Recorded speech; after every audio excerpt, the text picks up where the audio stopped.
Salam uşaqlar, hər vaxtınız xeyir. Bugün biz yeni bölməyə keçirik. Yeni bölməyə keçirik. Çox maraqlı bir dərsdir. Biz yer kürəsi haqqında, yer kürəsinin qabığı haqqında, suxurlar haqqında, suxurlar necə əmələ gəlir, e, bunlar haqqında məlumat əldə eləyəcək. Çox maraqlı bir mövzudur.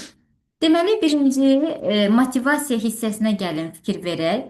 Motivasiya hissəsində məlumat var. Gəlin bunu birlikdə oxuyaq. Və özümüz üçün belə deyək, xırdalayaq görək burada nə haqqında, nədən bəhs edilir. Deyir ki, yer kürəsi milyon illər boyu bir neçə inkişaf dövründən keçmişdi. Bəli, yer kürəsi yaşı hardasa səhv etmirəmsə 4 milyona yaxın yaşı olmalıdır.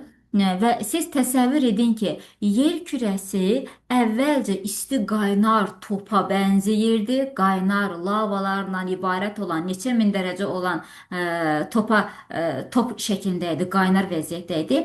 Zaman keçdikcə yavaş-yavaş yer kürəsinin temperaturu aşağı düşdü və zaman keçdikcə yavaş-yavaş xırda hüceyrələr əmələ gəldi, artıq canlılar əmələ gəlməyə başladı və yer kürəsi bu qədər inkişaf dövründən keçib ta ki indiyənə kimi gəlib çatmışdı. Bu dövrlər ərzində yerin daxilində və səthində müxtəlif dəyişiklik baş verdi. Yerin daxili deyəndə uşaqlar, yerin daxili hissəsi əvvələ çox qaynar idi.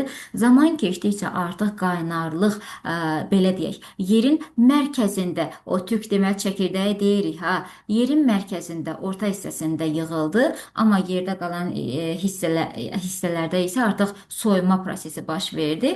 Belə deyək ki, yerin səthində də müxtəlif dəyişiklik baş verdi. Tutalım, belə təsəvvür edirik də, nə vaxtsa iki dənə belə deyək düz vəziyyətdə olan bir yerin səthi var idisə, müxtəlif zəlzələ baş verməsi nəticəsində təsəvvür edin, bu səth ortadan qırılır və nəticədə baxın bir-birinin üzərində sürüşə-sürüşə, bax əvvəlcə düz vəziyyətdə idi, daha sonra sürüşür, baxın. Bax bu vəziyyətdə qalxmağa başladı. Bax bu yuxarıya qalxan hissə dağları əmələ gətirdi. Deməli, daha bax bu şəkildə. Bax hissələr belə getdi. Bu iki hissə üst-üstə qalxanda yuxarıdan dağlar əmələ gəldi. Deməli, yer səthində müxtəlif dəyişikliklər baş verdi. Bu dəyişkənliyi biz necə görə bilirik uşaqlar? Bu dəyişkənliyi düzənlikdə, çay və dəniz sahillərindəki fərqli ölçü və rənglərindəki olan müxtəlif rəngləri olan süxurlarda görə bilirik. Məsəl üçün, bunu necə görürük uşaqlar? Tutaq ki, yüksək dağlıq zirvələrdə elə süxurlar var ki, o süxurlar lay-laydır. Lay, yəni düz vəziyyətdə yerləşir. Məsəl üçün, dənizlərin dibində süxurlar daha çox girintili, çıxıntılı kimi ola bilir. Nə bilim, başqa formada elə dağlıq ərazi var ki, məsəl üçün Naxçıvan ərazisində elə ərazilər var ki, həminki ərazilərdə fikir vermişsiniz, qırmızımtıl, ağımtıl torpaqlar üst-üstə, elə ki, sanki bir cərgə boz torpaq, üstündən bir cərgə qırmızı torpaq, elə üst-üstə lay-lay düzülübdür. Deməli, süxurlar da müxtəlif şəkildə, müxtəlif süxurları rənglərlə seçə bilirik ki, ən azından təsəvvür edirik ki, bir müddət deməli boz rəngdə olmuşdu torpağın üstü. O torpağın üzərinə küləkləmi, hər hansı bir yolla üst-üstə qatlar əmələ gəldi. Deməli qırmızı rəngli süxurlar üst-üstə toplandığına görə o formada rəngli deməli süxurları biz görə bilirik. Əlbəttə ki, bunların fərqli tərkibi də fərqli formadadır. Daha sonra alimlər süxurları öyrənməklə qədim dövrlərdə yer kürəsində baş vermiş və hazırda da baş verən proseslər haqqında məlumat əldə edirlər. Bu nə deməkdir uşaqlar? Belə deyək ki, biz deməli 10-cu sinif dərsliyində bu haqda, 10-cu sinif, yuxarı siniflərdə bu haqda da məlumat əldə edəcəyik biologiya dərsimizdən, həmçində coğrafiya dərsindən də bu haqda məlumat əldə edəcəyik. Deməli, elə bir süxurlar var ki, elə bir süxurların tərkibində elə bir birləşimlər var ki, elə bir demək hissəciklər var ki, həmin hissəciyin hesabına həmin süxurların yaşını təyin etmək olur. Həmin hissəciyi tapanda məsələn izotoplar var da, izotop. İzotoplar harda ki daha çoxdursa, onların sayı ilə, kütləsi ilə indi o haqqda məlumat onunla məşğul olanlar bir başqa ixtisasdadır. Baxırlar ki, hə, bəs burada bu filan izotoplar burada olduğuna görə, deməli bu suxurun yaşı hardasa nə bilim neçə min ilə bərabərdir bu suxurun yaşı. O haqda məlumat əldə edirlər. Yaxud da ki, müəyyən bir qazıntı işi aparılıbdır. Qazıntı işi aparılanda tez baxırlar ki, təsadüfən müxtəlif suxurlar var. Onlar həmin suxurlar üst-üstə fərqli formada düzülüblər. O zaman fikirləşirlər ki, su olan yerdə, okean olan yerdə belə bir suxurlar ola bilər. Hə, onda fikirləşirlər ki, bəs burada neçə min il əvvəl, neçə bəlkə də milyon min il əvvəl burada böyük okean var imiş. Yəni hal-hazırda durduqları torpaq əslində nə zamansa okeanın dibi olubmuş. Baxın, o haqda məlumat əldə edirlər. Daha sonra nə var burada? İnsanlar suxurlardan müxtəlif məqsədlər üçün istifadə edibdilər. Ediblər, hal-hazırda da edirlər. Məsəl üçün, elə suxurlar var ki, onlardan zinət əşyasında istifadə edirlər, bəzək kimi, heykəl hazırlanmasında istifadə edirlər. Yol, asfalt salınmada bunlar suxurlardan istifadə edirlər. Daha sonra burada nə deyir ki, əlbəttə ki, insanlar bina tikilişində də suxurlardan istifadə edəcəklər. Deməli, alimlər suxurları öyrənərkən bəzən onların daxilində qədim dövrlərdə yaşamış və nəsli kəsilmiş canlıların qalıqlarına rast gəlirlər. Uşaqlar, onu da deyim ki, sizə həqiqətən bəzi insanlar var ki, onlar üçün hobbidir. Həmin insanlar nəsli kəsilmiş olan heyvanların qalıqlarını axtarmaq üçün əməli başlı bir neçə aylıq səyahətə çıxırlar. Bu necədir? Məsəl üçün, əsasən dənizə yaxın olan dağlıq yerləri axtarırlar. Dənizə yaxın olan, çox da yaxında deyil onu deyim ki, dənizə yaxın olan dağlıq yerdəki iri daşları, iri möhkəm qaya kimi daşları bölərkən çox ehtiyatla bölürlər. Bəzən o iri qayanı bölərkən içindən yumru, bildiyiniz yumurta kimi, hardasa dəvəquşu yumurtası boyda, yumurta kimi yumru daş çıxır. Bu deməli bu axtarışda olan insanlar o daşı görəndə çox sevinirlər və başlayırlar həminki daşı eninə formada ehtiyatla bölməyə. Bölərkən həmin daşın içərisindən vaxtı ikən neçə min il əvvəl yaşamış çanaqlı heyvanlar tapırlar. Çanaqlı deyəndə nə başa düşürük? İlbizin necə ki spiral kimi vurulmuş çanağı olur ha. Bax, eyni ilə biraz ona oxşar olan çanaqlı dəniz heyvanı tapırlar. Həmin çanaqlı dəniz heyvanı artıq yaşamır, nəsli kəsilibdir. Deməli, uşaqlar, siz təsəvvür edin. Əgər ki, bu insanın tapdığı bu qədim heyvan dənizlə hardasa neçə min kilometr taşı aralıdadır da, həmin ki tapılan yer. O zaman belə bir material verir ki, həmin insanın yaşadığı yer vaxtı ikən okeanın dibi olubdur. Siz təsəvvür edin ki, yer kürəsində nə qədər su hissəsi, nə qədər böyük olurmuş. Daha sonra onlar suxurlardan və suxurları mühafizə etdiyi canlı qalıqlarından digər mənbədən əldə edilməsi mümkün olmayan məlumat öyrənirlər. Bəli, belə baxanda tutaq ki, müəyyən bir ərazi haqqında coğrafi biliklər var, amma belə deyək də tam bəlli deyil ki, həminki ərazidə əvvəllər okean olubmu, su olubmu, bu haqda məlumat əldə yoxdur. Heç bir mənbədə məlumat əldə yoxdur. O zaman ora arxeoloqlar tökülür, qəşəng, həminki hissələri araşdırırlar və eyni ilə bu formada daşları ehtiyatla ortadan bölürlər. Həmin daşların içərisindən əgər ki, əvvəllər yaşamış xırda heyvan qalıqları tapılarsa, dəniz ulduzudur, çanaqlı heyvanlardır, bunlardan tapılarsa, o zaman sübut olunur ki, hə, bəs həmin yerdə əvvəllər həmin yer okeanın, suyun, dənizin dibi olubmuş. Belə. Daha sonra burada nə var? İnsanların suxurlardan istifadəsinə dair gündəlik həyatda nümunələr göstərə bilərsinizmi? Bəli, göstərə bilərik. Heykəltaraşlar mərmərdən gözəl heykəl yaradırlar.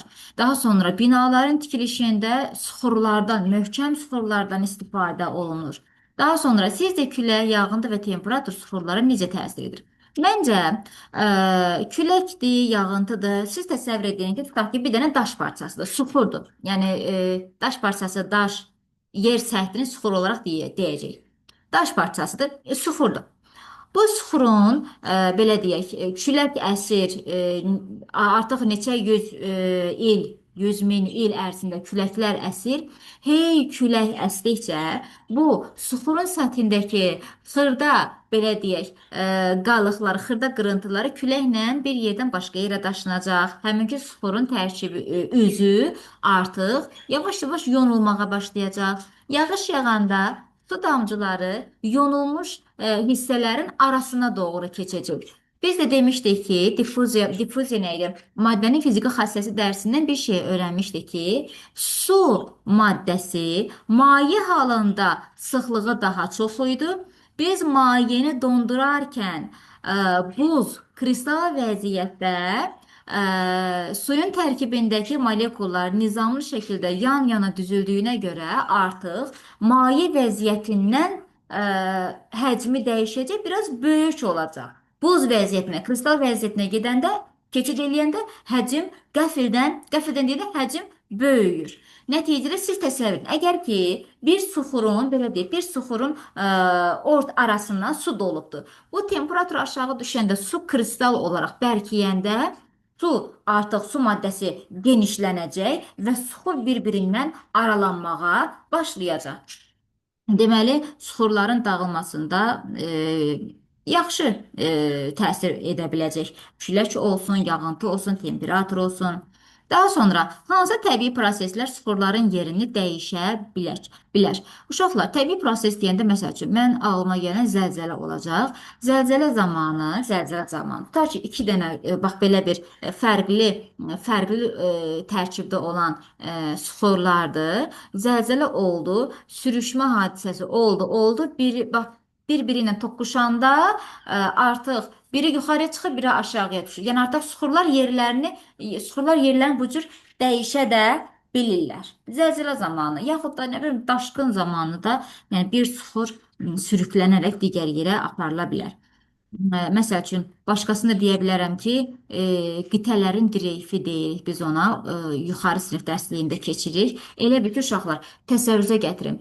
Nə zamansa yaşıl rəngdə meşəsi olan, cəngəllik kimi yeri olan bir, tutaq ki, materik e, yerini dəyişdi və şimal tərəfə sürüşdü, getdi.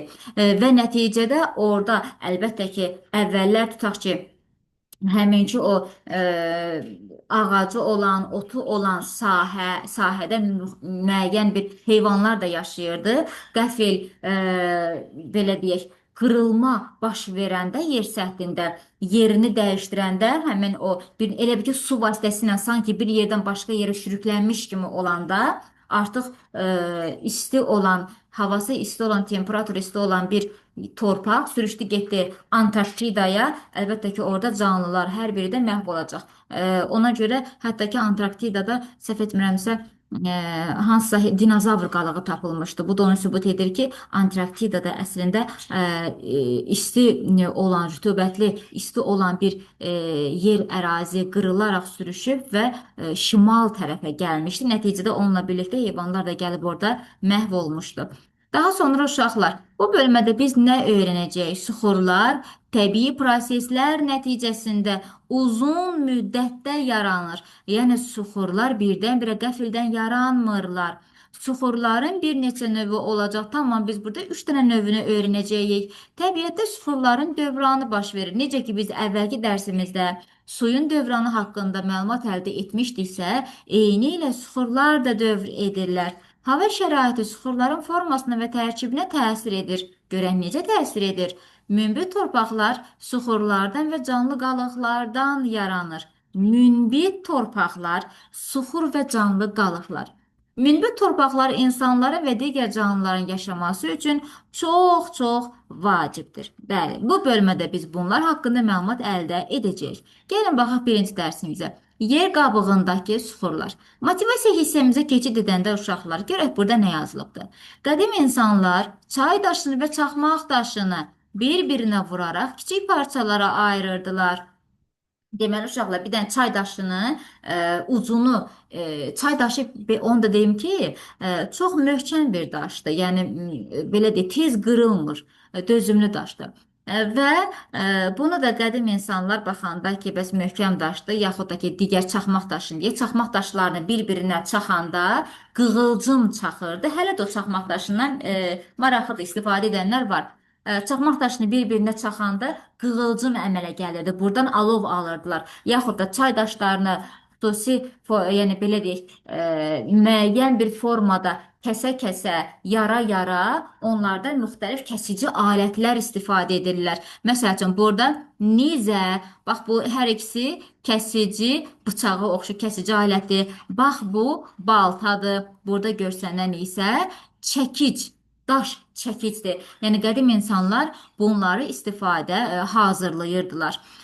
Ətrafdakı olan daşlı suxurlardan hazırlayırdılar. Hətta uşaqlar elə bir suxur var ki, təbiəti dağlarda olan elə bir suxur var ki, həmin suxur neştər kimi həkimlərin deməli neştəri qədər itidir. Sadəcə biraz dözümsüzdür, tez qırıla bilir. O dərəcədə yonta-yonta, həminki suxuru yonta-yonta çox gözəl kəsici alət hazırlayırdılar. Deməli, uşaqlar, burada suallarımız var. Deyək ki, şəkildə hansı qədim alətlər təsvir olundu? Dedik, bu bizim nizəmiz olsun, bu bizim bıçağımız olsun, kəsici alət kimi istifadə edilir, bıçaq kimi, balta və çəkic. Nə üçün qədim insanlar kəsici alətləri suxurdan hazırlayırdılar? Uşaqlar, ona görə suxurdan hazırlayırdılar ki, belə deyək də, gəlin təsəvvür edək. Bir qədim insan, deməli, kəsici alət hazırlamaq üçün əlində nələr var, nələrdən istifadə edə bilərlər? Təbiətdə olan şeylərdən. Əllərində olan sümük, ağac, daş. Gəlin fikirləşək. Bu qədim insanlarda uşaqlar nəyisə bir şey kəşf edəndə birdən-birə kəşf etmirlər. Onlar vaxtıkən ağacdan da istifadə edibdilər. Daha sonra yeri gələndə sümüyə də baxıbdılar, görüm necə istifadə edə bilərik. Ondan sonra daşlardan da kəsirdilər, ucunu itiliyir, belə deyir. Daşları bir-birinə vuran kimi lay-lay daşlar qırılır. Və nəticədə baxıbdılar ki, içərisində ən dözümlüsü, ən yaxşı kəsəri olan daşdır. O zaman deməli kəsici alət kimi daşlar ən gözəl, yəni suxurlar ən gözəl alternativ bir yoldur. Daha sonra sizcə tapdığımız bir suxur parçasının qədimdə alət kimi istifadə olunduğunu necə bilmək olar? Gəlin fikirləşin uşaqlar. Şəxsən mən də olsam, hər hansı bir şeyi kəşf edəndə o kəşfimin yanına öz imzamı atardım. Bilinsin ki, bəs bu mənimkidir. Qədimdəki insanlar da belə deyək, nəyisə bir şeyləri kəşf edən, suxurdan nəyisə bir şeylər hazırlayanda, daha sonra suxurlardan belə deyək, suxurları daha çox oxalayırdılar, ondan sonra onu su ilə qarışdırırdılar, hər necə müxtəlif bir qablar da hazırlayırdılar. Həmin qabların üzərində bəzək şəkilləri çəkirdilər. Özlərinin sevdiyi, gözləri ilə gördüyü heyvan şəkillərini ora çəkirdilər. Deməli, onun üzərində belə deyək, heyvan şəkilləri, naxışlar, bax o formada izlər görsək, biz biləcəyik ki, bu qədimi bir alətdir. Açar sözlər. Bizim bu dərsimizin içərisində açar sözlər nələrdir? Maqmatik suxurlar, çökmə suxurları, metamorfik suxurlar. Biz bugün bu suxurlar haqqında məlumat əldə edəcəyik, baxacaq, görək bunlar necə əmələ gəlir. Gəlin bir-bir baxaq. İlk öncə fəaliyyət hissəmizə gəlin keçid edək. Fəaliyyətdə nə var? Fəaliyyətimiz nə haqqındadır? Suxurlardan qədim dövrlərə dair hansı məlumatları öyrənmək olar? Görək bu suxurlarda məlumatı necə əldə eləyirik? Bax o haqqdadır. Lavazımat nədir? 3 dənə rəngli plastilin, 2 dənə kiçik plastik oyuncaq olmalıdır. Məsəl üçün dinozavrla balıq olsa daha gözəl olar. Gəlin baxaq. Uşaqlar, əvvəlcə plastilinlərin bax üçünü də dörtgün şəkildə, yəni lay-lay bu formada lövhə kimi plastilinləri yayırıq və hazırlayırıq. 2 dənə plastirini altdan üst-üstə qoyuruq. Daha sonra oyuncağı yerləşdiririk bu üst-üstə qoyduğumuz plastilinlərin üzərinə. Üçüncü plastilini, yəni sarı plastilini qoyuruq buradakı oyuncağımızın üzərinə. Vsyo. Burada bizim 3 dənə plastirin lövhələrimiz hazırdır. Ortasında da balaca heyvanımız. Daha sonra burada deməli suallar verilibdir. Lövhələri zədələmədən oyuncağı çıxara bilsəydik əgər ikinci lövhəyə hansı oyuncağın batırıldığını necə müəyyən edərsiniz? Bu deyir ki, uşaqlar, siz təsəvvür edin ki, plastirinləri aradakı bu oyuncağı biz götürmək istəyirik və plastirinləri heç bir şəkildə dağıtmadıq. Plastirinlər necə var, olduğu kimi qaldı. Deyir indi bu ikinci lövhəyə hansı oyuncağın batırıldığını necə müəyyən edərik? Bunu belə müəyyən edərik ki, uşaqlar, biz oyuncağı batıranda oyuncağın izləri düşdü plastilinin üstünə, düzdürmü? Həmin biz izin sayəsində biləcəyik ki, buradakı əgər dinozavr izi varsa, deyirəm ki, burada mənim dinozavr oyuncağım var idi, yaxud da balıq izi varsa, deyəcəm ki, burada balıq əvəzdən qoymuşam. Bu izlər sayəsində biz onu bilirik. Daha sonra alt qatlarda tapılan canlı qalıqların üst qatlarda tapılan qalıqlardan daha qədim olmasının səbəbi nə ola bilərdi? Uşaqlar, təsəvvür edin. Məsəl üçün, belə deyək də, müəyyən səthdir, yer kürəsinin səthidir. Bunun üzərində bir dənə tutaq ki, dinozavr öldü, burada qaldı. Bu dinozavrın üzərinə zaman keçdikcə, nə bilim, torpaq qatları gəldi, lildi, daşqındı, gəldi, bunun üstünü örtdü. Burada bizim bir qatımız oldu. Daha sonra 1000 il sonra, 100 il sonra mı nəsə, başqa bir dənə heyvan öldü. Həmin heyvan da üzərini bir qatla, bir suxur qatı ilə örtüldü. Bu da belə. Ondan sonraki 100 min il ərzində heyvanlar ölür, üstündə suxurla, yəni lillə, qaşla, daşla, nə bilim, daşqından bir şəkildə örtülür. Canlılar ölür, üstünü suxurla örtürlər. Canlılar ölür, üstü suxurla örtülür. Deməli, uşaqlar, ən qədimdə yaşayan heyvanın qalığı ən altda olmuş olacaq. Ən cavan, hal-hazırda olan heyvanın qalıqları da yer kürəsinin ən üst səthində olmuş olacaq. Bu da belə. Ümid edirəm ki, başa düşdünüz. İndi gəlin dərsimizin özünə yavaş-yavaş keçid edək. Baxın, burada bir dənə şəkil var. Yer kürəsinin təbəqələr şəkli var. Yer kürəsinin 3 dənə təbəqəsi var. Bu nüvə, mantia və yer qabığı təbəqəsidir.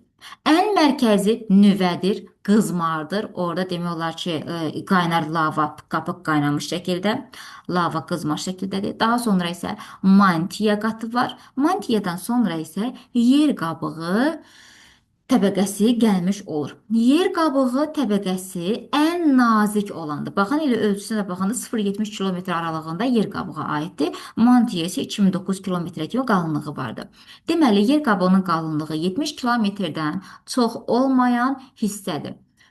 Daha sonra yer qabığı əsasən müxtəlif maddələrin birləşməsindən əmələ gələn suxurlardan biridir. Yer qabığında müxtəlif maddələr var ki, həqiqətən çox fərqlidir. Qranit təbəqəsi var, ondan sonra fərqli hansını deyilməzsə bazalt təbəqəsi var, fərqli-fərqli təbəqələr var yer qabığında. Daha sonra deyir ki, yer qabığında müxtəlif suxurlar var. Bu suxurlara nələr aid ola bilər? Daşdır, çınqıldır, mərmərdir, qum, qranit, təbaşir. Bunlar yer qabığında olan suxurlardır. Əlbəttə ki, bu suxurlardan uşaqlar müxtəlif məqsədlər üçün də istifadə edirik. Məsəl üçün, daşdan, çınqıldan tikinti sənayesində istifadə edirlər. Mərmərdən də yenə hər hansı bir bəzək, heykəltaraşlıq deməli hazırlamasını istifadə edirlər. Yaxud da ki, evin içərisində hər hansı bir əşya kimi də mərmərdən hər hansı bir şeylər düzəldirlər. Təbaşirdən də məsəl üçün gips falan alınmasında da istifadə edilir. Evlərdə də istifadə çox edilir. Daha sonra gəlir nəyə? Deməli, alimlər suxurlardan müxtəlif dövrlərdə yer kürəsində baş vermiş təbii prosesləri öyrənmək üçün istifadə edirlər. Buna necə istifadə edirlər uşaqlar? Məsəl üçün, əgər ki, tutaq ki, bilirlər ki, müəyyən bir maddə var, həmin maddə neçə min dərəcə Selsi temperaturunda qızdırıldıqda, əridildikdə, o tutaq ki, belə deyək, silisium qumun tərkibini deyək. Qum neçə min dərəcə Selsi temperaturda əriyəndə şüşəyə çevrilir. Şüşəyə çevrilir. Tərkibində silisium var. Müəyyən bir yeri bu insanlar hobbisi olan, marağı olan, elə bir işi sevən insanlar var ki, gedirlər əsasən bu vulkana yaxın olan, vulkanik nə zamansa vulkanik zona olan yerlərə gedirlər. Elə belə məsəl üçün deyirlər ki, ehtimal var ki, buralarda nə vaxtsa vulkan olubdu da, belə deyirlər. Həmin yerləri axtaranda kristallar tapırlar. Ametsit kristalı olsun, fərqli kristallar tapırlar. Həmin kristalları taparkən bunlarda belə bir məlumat formalaşır ki, hə, bəs burada nə zamansa çox güclü vulkanik püskürmələr nəticəsində istilik olubdu və həmin vulkan torpağı əridibdi. Əridərkən o torpaq preslənib, belə deyək, daha sonra müxtəlif kristallara çevriliblər. Bu da belə.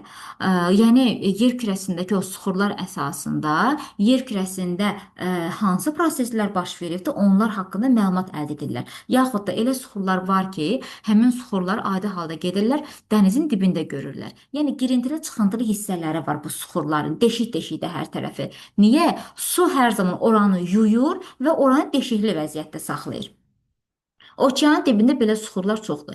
Əgər ki, müəyyən bir dağlıq zirvələrə qalxanda, həmin suxurlardan görəndə, baxırlar ki, bu suxurun üzəri dərmə deşikdir, deşik-deşikdir. Daha sonra başqa yerdə axtarılıb baxıblar ki, hə, plusda əlavə olaraq oradan qədim heyvan, dənizdə yaşayan heyvan qalıqları tapıbdılar. O zaman belə bir nəticə əldə edirlər ki, əslində buradakı dağlıq zirvə nə zamansa okeanın dibi olubdur. Baxın, görürsünüzmü? Alimlərə bu suxurlar nə qədər önəmli məlumatlar verirlər. Daha sonra nə var burada? Təbii suxurlar müxtəlif ərazidə olduğuna görə, fərqli şəraitdə olduğuna görə suxurların hər biri bəzən, hər biri deyəndə suxurların ağır olanı olur, yüngül olanı olur, bərk olur, yumşaq olur, su keçirən, su keçirməyən formaları ola bilir. Müxtəlif həyat şəraitinə uyğun olaraq. Daha sonra hətta həmçində suda həll olan və həll olmayan kimi fərqli xassələri də ola bilir suxurların. İndi uşaqlar, suxurlar yaranmasına görə artıq önəmli hissə, suxurların yaranmasına görə suxurlar bax maqmatik, çökmə, metamorfik suxurlara bölünür. 3 dənə suxura bölünür. Ən birinci görək hansıdır? Baxaq, maqmatik suxurlar. Bu nədir? Magma yerin qaynayan lava hissəsi var ha, bax odur. Maqmanın yer daxilində və ya lavanın magma yerin daxilində olur. Magma belə deyək püskürəndə, qalxanda lava olaraq yerin səthində, dağın səthində belə deyək lava olaraq axıb tökülür qaynar şəkildə. Maqmanın yerin daxilində və ya lavanın yerin səthinə çıxdıqdan sonra soyuması və bərkiməsi nəticəsində əmələ gəlir. Deməli, maqmatik suxur nə oldu? Maqmatik sözündə maqma hissəsi var. Bunları əlaqələndirə bilərik. Maqma yerin daxilində qalanda yavaş-yavaş soyuyur. Ləng şəkildə soyuyur. Orada var? Yoxdur. Gəl yazaq. Yerin daxilindəki ləng şəkildə soyuyur. Yaxud da maqma yerin daxilindən fışqırdı, torpağın səthinə, yerin səthinə yayıldı.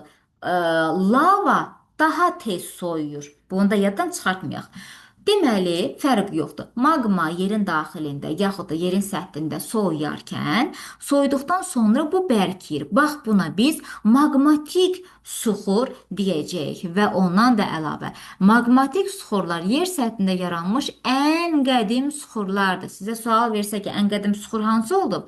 Siz burada maqmatik suxuru deyəcəksiniz. İndi uşaqlar, maqmatik suxurlar yerin səthinə çıxanda, əlbəttə ki, müxtəlif hava şəraitinin təsirinə məruz qalır. Orada, məsəl üçün, soyuq küləklər əsə bilər, yağış yağacaq, nə bilim, fırtına qopacaq, hər nədirsə, bu maqmatik suxur yerin səthinə qalxanda ətraf mühit amilinin, ətraf mühit şəraitinə nəticəsində bu soyudu, sərin soyudu.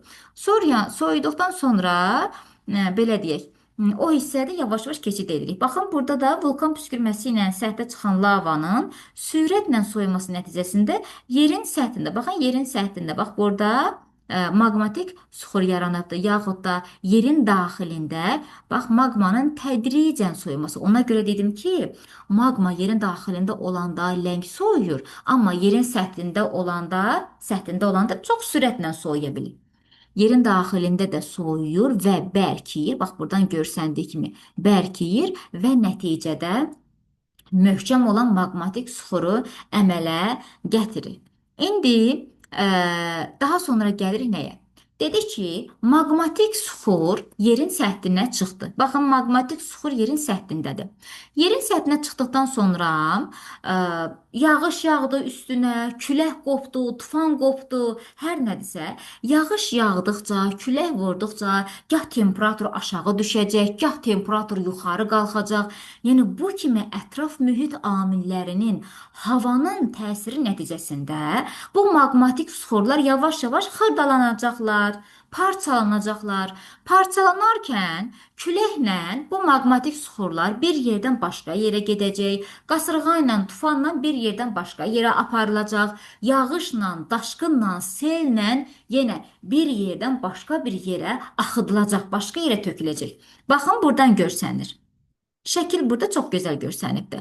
Hava şəraitinin təsiri ilə maqmatik suxurlar parçalanır. Tamam, parçalansın. Baxın uşaqlar, parçalandıqca ən birinci bax bu qatda yerləşdi.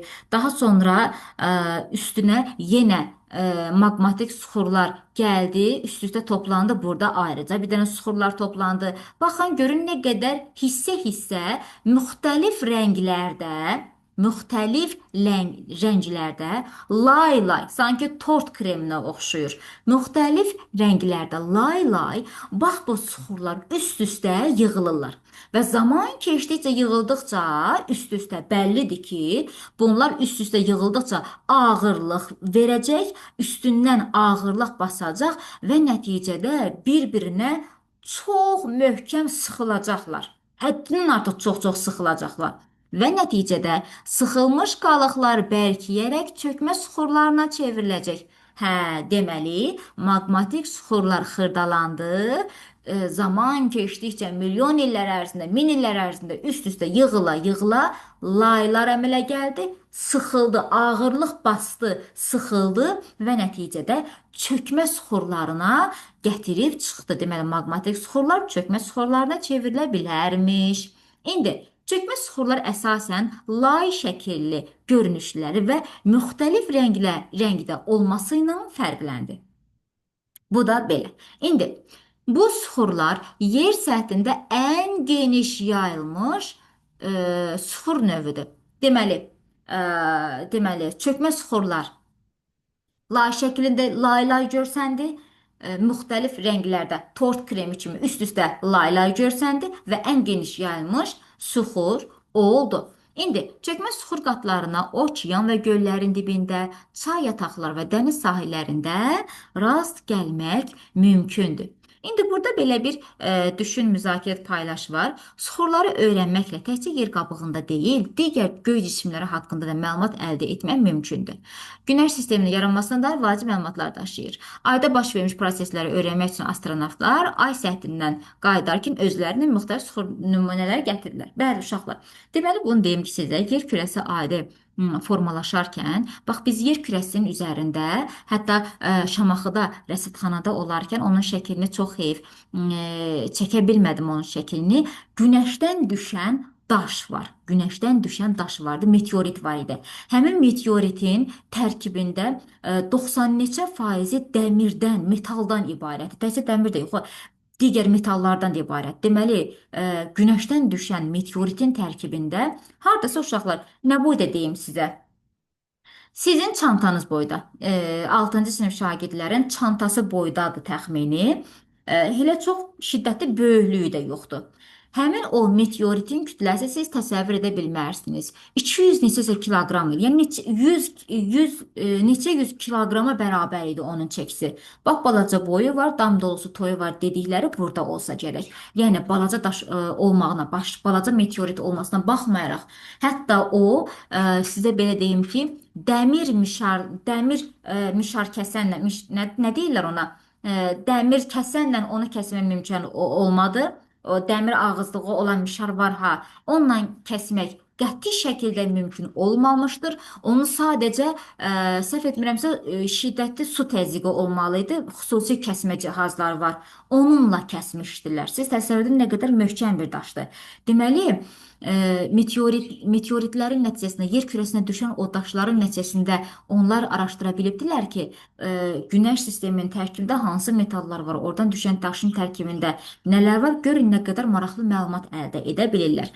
Deyir ki, aydan gətirilmiş suxurlarda canlı qalıqlara rast gəlmək mümkündürmü? Belə fikirləşirəm ki, uşaqlar, bir canlı olması, olduğunu sübut edən nə var? O qidalana bilir, tənəffüs eləyə bilir, çoxala bilir, havası var. Amma belə deyək ki, ə, ayda hava yox, qida yox, su yox. Burada canlı orqanizm necə yaşaya bilər? Ona görə o qədər də, yəni rast gəlmək mümkün deyil. Hələ ki mümkün olmayıbdır rast gəlmək. Çünki canlının yaşaya biləcəyi mühit şəraiti yoxdur orada. Daha sonra nəyə gəlir uşaqlar? Metamorfik suxurlar. Biz deməli maqmatik suxurları öyrəndik. Maqmatik suxurlar illər ərzində, min illər, milyon illər ərzində üst-üstə yığıldı. Çökmə suxurları əmələ, yəni maqmatik suxurlar xırdalandı, üst-üstə yığıldı. Çökmə suxurları əmələ gətirdi. Metamorfik suxur nədir? Şəklə diqqətlə baxın uşaqlar. Deməli, maqmatik və çökmə suxurlar zaman keçdikcə üst-üstə yığılırlar, ağırlıq üstündən basır və sıxlaşır və sıx bir suxur əmələ gətirir. Həmin sıx suxur maqma ocağından ayrılan maqma ocağının nəticəsində istilik ayrılır.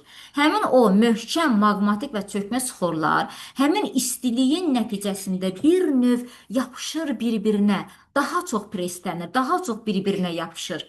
Və nəticədə metamorfik suxurları əmələ gətirirlər. Deməli, yer qabığının dərinliklərində onlardan üstə yerləşən suxurların ağırlığının, baxın yer qabığının dərinliyində bu suxurdur. Bunun üstündə yerləşən bax bu suxurların ağırlığı nəticəsində, həmçinin də altdan qarxan qaynar isti temperaturun nəticəsində maqmatik və çökmə suxurlar çevrilir metamorfik suxurlara. Ümid edirəm ki, siz buna başa düşdünüz. Deməli, burada nə var? Aha, məsələn, çökmə suxuru əhəng daşı və qum daşı çökmə suxurdur. Amma zaman keçdikcə əhəng daşı daha çox belə ağırlıq nəticəsində preslənir, sıxılır. Plus da altdan da maqma ocağının istiliyi, temperaturu gəlir və nəticədə əhəng daşı mərmərə çevrilir, qum daşı isə kvarsitə çevrilmiş olur. Metamorfik suxurlardan uşaqlar müxtəlif məqsədlər üçün istifadə edirlər. Dam örtüklərinin, heykəltaraşlıq və dekorativ sənət nümunələrinin hazırlanmasında istifadə edilir. Belə bir cədvəlimiz var. Bu cədvələ qəşəng diqqətlə baxırsınız. Nələrdir? Adlarını yaxşı yadda saxlayın. Obsidian daşı. Mənim oğlum bu yaxınlarda bu obsidian daşından tapıb gətirmişdi evə. Kaş ki saxlayardım, sizə göstərərdim. Obsidian daşı. Obsidian daşı qara rəngdədir. Qəşəng də parıldayır. Şəxsən mənim çox xoşum gəldi. Bu maqmatik daşdır. Maqma, lava püskürdü, yer səthinə yayıldı, soyudu, bərkidi. Deməli, obsidian maqmatikdir. Hamar səthdə olan qara rəngli parlaq suxurludur. Bina və parklarda dekorasiya məqsədi ilə istifadə edirlər. Çökmə daşı, qum daşından fərqli rənglər olur. Ağ, boz, qırmızı, qəhvəyi rəng. Bundan da belə deyək tikinti, həmçində şüşə hazırlanmasında istifadə edilir. Metamorfik suxur mərmərdir. Əhəng daşı çökmə suxuru idi. Onu biraz presləyəndə, qaynadanda mərmərə çevrildi. Mərmər müxtəlif rəngdə olur. Ağ, qırmızı, yaşıl, çəhrayı, qara və digər rənglərdə olur. Çox dayanıqlıdır. Asanlıqla yonulur. Heykəl və büstlərin hazırlanmasında istifadə olunur. Bu cədvəli qəşəngcə öyrənirsiniz. Daha sonra təbiətdə suyun dövranı. Uşaqlar, necə ki təbiətdə suyun dövranını biz oxuduq ha. Necə olurdu təbiətdə suyun dövranı? Məsəl üçün, bax, dəniz, gölməçələr, dənizlər buxarlandı. Bulud buxar şəklində göydə toplandı. Təkrar bir də bu buludun içərisindəki su damlaları çoxaldıqca ağırlıq oldu. Təkrar yağış kimi töküldü dənizin üstünə. Təkrar yenə dəniz buxarlanır. Bulud olur, bulud dolur. yağmur olur, təkrar dənizə qayıdır. Bu oldu dənizlərdə suyun dövranı, bitkilər də özü bu dövranda da iştirak edə bilirlər. İndi təbiətdə necə ki su dövran eləyirsə, eyni ilə suxurların dövranı da bu prosesdə var. Dediyimiz kimi, görün bu şəkli saxladımsa əgər, aha, baxın, deməli, təbiətdə sıfır dövranını da burada deyə bilərik. Əvvəlcə nə oldu uşaqlar? Əvvəlcə magma özü qalın, isti magma, lava yerin daxilində, bu yerin daxilində magma suxurları belə deyək əridir, maqmatik suxurlara çevrilir, yaxud da yerin səthində lava formasında axanda bu lava bərkiyir və maqmatik suxurlara çevrilir. Daha sonra isə maqmatik suxurlara küləklə, daşqınla, sellə, isti hava temperaturu ilə, şaftalarla təsir edə-edə xırda hissələrə, çöküntülərə parçalandı və nəticədə çöküntünü əmələ gətirdi. Çöküntü də zaman keçdikcə üst-üstə yığıldı və nəticədə çökmə, preslənmiş çökmə suxurlarını əmələ gətirdi. Bu çökmə suxurları aşağıdan maqmanın istiliyi ilə də biraz da belə deyək, belə istiliyi ilə biraz daha presləndi, əridi, bir-birinə yapışdı və nəticədə metamorfik suxurlara çevrildi. Metamorfik suxurlar da uşaqlar yenə maqmanın təsiri ilə yenə əriyəcək və maqmanın tərkibinə geri qayıdacaq. Təzədən yenə də dövr edəcək. Maqmada torpağın səthinə çıxarkən, yaxud da yer səthinin daxilində qalarkən maqmatik suxurlara çevriləcək. Bax, bu formada suxurların dövranını biz bu formada görə bildik. Bax, burada, baxın, fosillər var. Fosil sözünün mənası qazılmış mənasını verir. Fosillər vaxtı ikən ölmüş heyvan qalıqlarının üzəri lillə, qumla, hər hansı bir örtü ilə üst-üstə yığılır və orada daşlaşıb qalır. Nəticədə bu da olur bizə fosil materialını verir. Təbiətdə suxurlar daim dövr edir. Bəli. Yer səthindəki suxurlar, bu da önəmlidir, parçalanma, daşınma, toplanma kimi mərhələlərdən keçir. Parçalanma nə idi? Maqmatik suxurlar belə deyək, parçalandı, küləklə, yağışla, daşqınla daşındı bir yerdən başqa yerə və orada toplandı, üst-üstə presləndi, yığıldı. İndi axırda da yenə də hamısı əriyir, maqmaya qarışır əlbəttə ki. İsti və küləkli ərazilərdə istinin təsiri ilə suxurlardan qopan qalıqları külək bir yerdən başqa yerə daşıyacaq. Əlbəttə ki, o xırda qum havada uçanda gedib başqa bir daşa dəyəcək, başlayıb o daşı da qırmağa. Elə ki, bu xırda qum getdi başqa daşı da dağıtdı. O formada belə deyək, suxurlar yavaş-yavaş aşınırlar. Külək suxur qalıqlarını başqa ərazilərə yer dəyişməsi suxur dövrən hansı prosesinə uyğundur? Bir yerdən başqa yerə dəyişirsə, əlbəttə ki, bu daşınmaya uyğun olacaq. Bir yerdən başqa bir yerə daşınır. Günəşin hansı təsirləri ola bilər? Uşaqlar, yüksək temperatur əlbəttə ki, çoxalanda o suxurlar belə deyək də, günəşin nəticəsində yerdə tutaq ki, dənizmi, yermi, orada su buxarlanır, təkrar su buxarları yığılır. Yığılanda təkrar yağış kimi yağır. Temperatur aşağı düşərkən şaxta vəziyyətində suxurları buz dağıdır. Deməli, günəş də suxurların əmələ gəlməsində çox-çox önəmli rolu vardır. Daha sonra yer kürəsində daxil təbəqəsinin hansında daha çox suxur növünə rast gəlindi? Yer kürəsinin səthində daha çox suxura rast gəldik. Metamorfik suxurun çökmə suxurla fərqi nədir? Çökmə suxurlar odur ki, üst-üstə yığılmış laylardan ibarətdir. Metamorfik isə bir dəqiqə görüm hansıydı? Metamorfik suxurlar isə isti lavanın istisinin təsiri ilə bunlar ərinmiş, bir-birinə preslənmiş vəziyyətdə olan suxurlardır, belə deyək. Təbiətdə suxur dövranı necə baş verir? Suxurlar əlbəttə ki, belə deyək, deməli, maqmatik suxurlar çevrilir. Görüm, şəkli burada var mıydı? İtirdim o şəklini, yoxdur. Maqmatik suxurlar çevrilir çökmə suxurlarına, çökmə suxurları da çevriləcək metamorfik suxurlara. Uşaqlar, yeni dərsimiz bu idi.